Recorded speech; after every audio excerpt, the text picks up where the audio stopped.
Of course, it's important for us to challenge ourselves and to do things that we're a little bit uncomfortable doing. But something I've been realizing lately is that if I force myself into uncomfortable situations over and over and over again, I'm actually harming myself. I end up feeling worse because it's not just a challenge.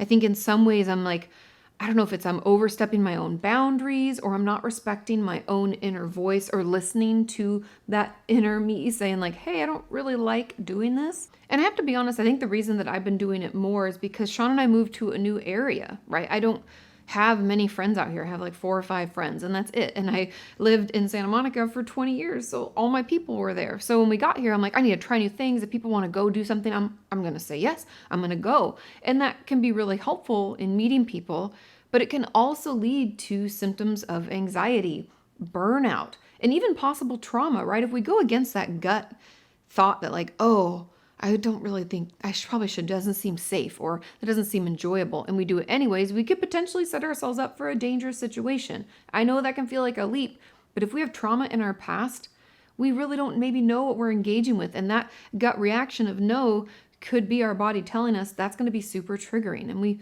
kind of have to listen to this voice and do what it says within some reason. And so I'm going to get into the ways that we can kind of know if we're doing this too much or if it's just the right amount. Because I know for a lot of us, even myself included, sometimes it's hard to find that nice balance. Now, the first way to tell if we're challenging ourselves healthily or if we're pushing ourselves into uncomfortable situations is to consider the question, what's driving us? Now, for me personally, when other people were asking things of me, what was driving me was that external voice, right? The people saying, let's go do this. This will be fun. Oh, you'll enjoy it. Oh, don't worry about it, right? We can feel that pressure to do something, even though we don't really want to. And if we're challenging ourselves, doing that thing, or maybe pushing past the discomfort, right? Because social anxiety is a thing and doing new things is always a little nerve-wracking, right? But we do it because it's a priority for us, or it goes with, like in the same line as our values or things that we're wanting to improve upon. Like in my case, I wanted to meet more people and see what the Austin area had to offer. So really, that was my motivation, was that I was wanting to do that. But then if something was like, oh no, I know I don't want to do that, and I felt this external pressure and I did it anyways, that would have moved from something that I'm challenging myself with or healthfully trying to do into me putting myself in uncomfortable situations. Does that make sense? I hope so. And this can also play into boundaries. A member of our team mentioned this to me the other day. It's such a great quote, and I don't know who said it. They couldn't remember. So if you know who, give them credit in the comments. But the quote essentially was, if you don't speak and hold your own boundaries, someone will do that for you, meaning they'll place their own boundaries in the place of your boundaries. Does that make sense? And I really loved it because it's true. If we don't have any boundaries, if we don't have any limits to what we're okay with or not okay with and how people treat us or what we'll be part of, someone else is going to tell us. And then we go along with it and we could find ourselves hurt or find our boundaries crossed and us not knowing how to get out of that situation. And it could be harmful and abusive and all of those things. And that's part of the reason why I created the boundaries workshop. So if you're interested in this, you want to learn more about what boundaries are, how to place them, how to uphold them, what to do if someone won't respect them, you can head over to my website, katiemorton.com, and find it there. And the second way to know if we're challenging ourselves or if we're putting ourselves in another uncomfortable situation is our level of discomfort. Now, even just in the way that I described that, a challenge versus an uncomfortable situation, they're very different, right? A challenge is something that is slightly, I like to think of it in relation to yoga, okay? You guys know I've been practicing yoga forever. And my favorite yoga teacher, Brian Kest, always says, you should have some tension when you're stretching, right? You're doing a pose and you can feel it, right? Oh, but it should never be painful. If there's a sharp pain, you have to stop. You've gone too far. It should just be a little uncomfortable. That's how we change, right? Without discomfort, there's no growth. So it might take some internal work for you to notice this level of discomfort, or it might be the after effects, right? If we've pushed too far, if we put ourselves in a bunch of uncomfortable situations, we can find ourselves burnt out. Our self-esteem has plummeted. We're exhausted. Maybe we feel anxious. Maybe we need a whole week to like recharge from that one social interaction. And so pay attention to this level of discomfort. Is it a nice, maybe it feels kind of good stretch? Think of yoga. Oh, does it feel kind of good? It's a little challenging, but it feels good. Or is it sharp pains? Am I feeling overwhelmed? Do I feel myself maybe going into a panic attack? Do I find myself wanting to isolate? Do I need to recover after seeing this person or doing things like this for like a week? Think about that and consider it so that we can make sure we're just challenging ourselves gently and healthily to do a thing so that we can grow instead of pushing ourselves to be in yet another uncomfortable and harmful situation. The third way to know is our sense of choice. And this is really important because we like to feel as humans that we have a choice in situations, right? It's part of our persona. It makes us independent. And so when we're engaging in these types of situations, do we feel like we have a choice to make? Do we feel free to choose for ourselves, or do we feel bullied into something? That's an important distinction. That's why little kids from a young age, when they're testing boundaries, trying to figure out who they are, they're like, I want to dress myself, right? I don't want to go do that. We immediately cling to and hold tightly to our ability to make choices for ourselves. And that's empowering and that's helpful. And yes, I know when when you're dealing with a toddler, it can be very difficult, but it's all part of our growth as a human and our development. When we don't feel like we have options, that's not good for our brains. What that tends to do is throw us into our stress response. Fight, flight, freeze, fawn. It's like, sound the alarm. We can't make a choice. We can't do what's best for us. We don't get to decide. Someone else is deciding for me. And I also want to acknowledge that sometimes the choices that we have to choose from, we don't like the options. It's like we're at a buffet and all the food is terrible. And we're like, I don't like anything. Because everything has like this, let's say we don't like cheese. I don't know why you wouldn't like cheese. Let's say we don't like cheese. And everything has cheese on it, right? We're like, I can't eat any of this. I don't like it. Life can be like that sometimes where we look out at the choices and we don't know how to make any of them. And I have to challenge you here. This is a healthy challenge. That when we don't like those options, is it because it's not serving us? Or is it because we're worried about how this might affect someone else? That's a practice of boundaries right there. Because if we're so concerned that someone else might be harmed, that we can't make the best decision for ourselves and in essence harm ourselves instead, that's not a good place. We can't be harming ourselves to save someone else. That's akin to one of my favorite quotes, which is, you cannot light yourself on fire to keep someone else warm.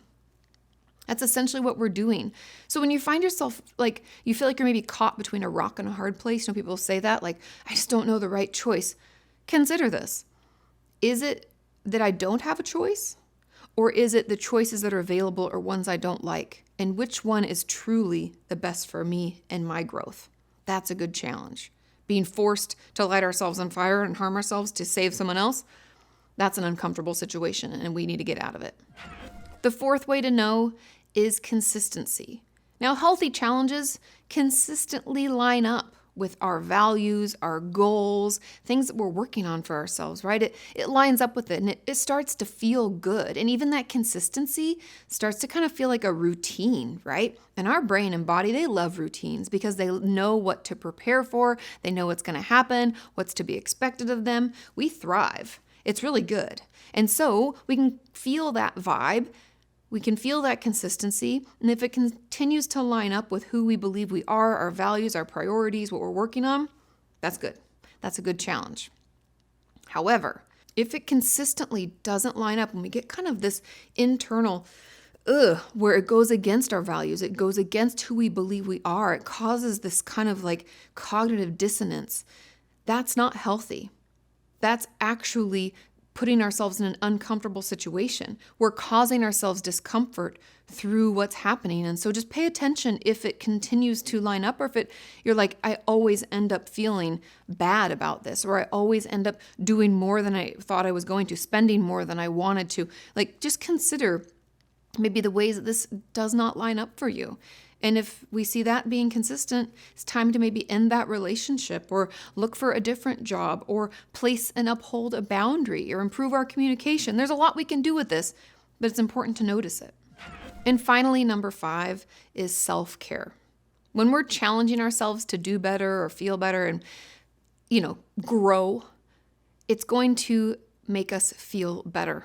It's going to be like a breath in. I've talked about this over and over again. I think it was Brené Brown who said it, that we need the breath in, that self-care, that prioritizing our own wellness for all the breath out. And I like to think of breath because if I constantly breathe out, I'm going to pass out, right? Physically, my body, it can't take it. It needs the oxygen to function, so I would go down. And we need that emotionally or psychologically as well. I can't just always be giving to other people. It's like pouring from an empty pitcher, right? Sooner or later, you run out of water, there's nothing left. And so when we're doing things that are challenging us to grow and to get better, we should start to feel lighter, more taken care of.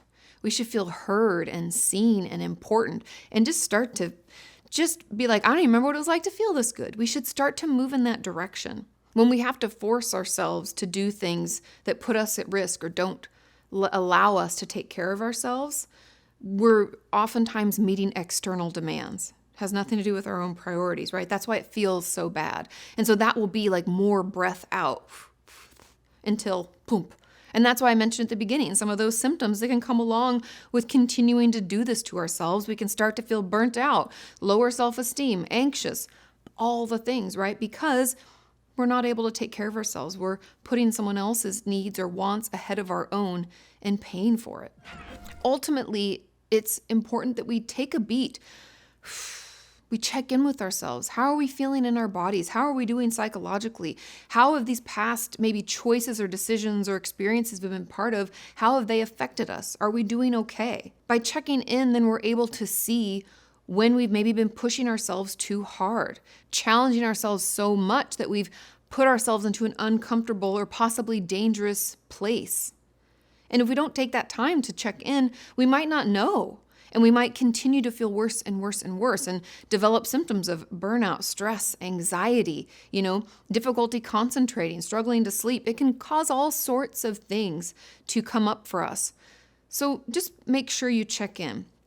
Notice how you feel before and after spending time with particular people or doing these kind of new things. See if it is that breath in that you'd hope for, or if it's that breath out that we need to maybe minimize, right? Because again, no one's going to be perfect. I don't want you to think that we're only going to challenge ourselves just the right amount. We will never find ourselves in uncomfortable situations again. That's not, unfortunately, how life works, but we just want to minimize the amount of times that we put ourselves in those uncomfortable situations. And we want to maximize the number of times we challenge ourselves to grow and to feel better about who we are and remind us of why we're working so hard on ourselves, right? Because we're all works in progress. We're all under construction and we're doing our best. And we just want to make sure that most of those decisions that we're making are good ones and are that breath in. I hope this was helpful. Share any tips or tools or anything that was sparked in your mind when I was talking about this, because this is definitely a topic that is of interest to me and something I'm working on, and I hope that it's helpful for you too. Have a great week. I'll see you next time.